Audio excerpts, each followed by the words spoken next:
Një prej shqetësimeve të qytetarëve në Kosovë vazhdon të jetë sigurimi një banese, pasi që të posedosh shtëpi në qytet është bërë thuajse e pamundur. Çmimet e shtrenjta të banesave e shtëpi të pakta të cilat dita ditës rënohen që edhe aty të bëhet ndërtime të larta është e gjitha që e karakterizon ndër vite jetese në kryeqytet.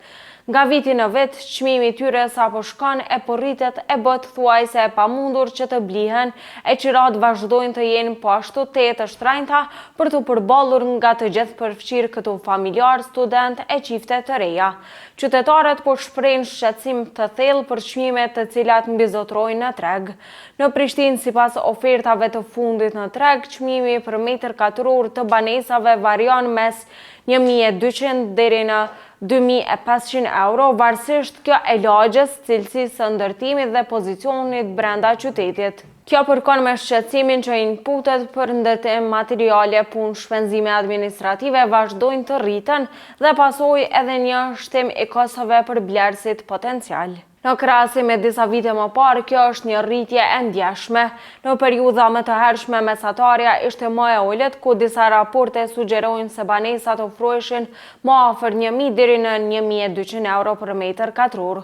Kjo do thotë se për shumë familje kostoja për një apartament të zakonshëm është tani dukshëm e lartë dhe për ata me të ardhura modeste mund të jetë e paarritshme. Për shumë qytetarë, në veçanti pensionistët të punësuarit me ardhura të ulta ose familje që sapo fillojnë bashkëjetesën, ky çmim është i lartë dhe jo i përballueshëm. Çeç ka thënë një pensionist: "Po, unë flas si pensioner me pension, nuk mund të blej fare. Këto çmime janë astronomike. Çmimet janë shumë të larta, pagat janë shumë të ulta. Është një ekonomi pothuajse për tuke, mezi po mbjetojmë, kështu që është një standard shumë i ulët." Kurse një qytetar tjetër bën diferencën e çmimeve mes Vjenës dhe Prishtinës dhe pasqyron këtë me një krahasim që vën në dukje pasigurinë ekonomike për qytetarët në Kosovë.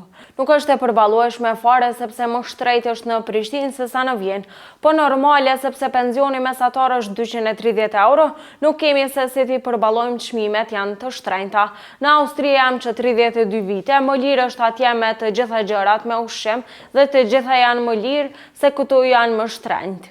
E ky realitet nuk prik vetëm individët që nuk kanë të gjitha mundësitë financiare dhe familjet me pagë mesatare, po ndjejnë presion. Shpenzimet e përditshme të jetës, ushqimi, shërbimet, nevojat për barna i bëjnë edhe më të vështira planet për të kursyer për banesë. Sipas të dhënave më të fundit nga Agjencia e Statistikave të Kosovës, Kosova ka rreth 182.000 banesa të pabanuara. Kjo shifër është mbi 83.000 më e lartë se sa që ka qenë në regjistrimin e kaluar të popullsisë që është realizuar në vitin 2011.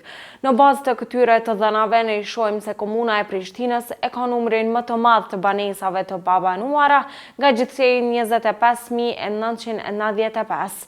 E dyta është Prizreni me 16.842, pastaj Ferizaj me 15.228 banesa.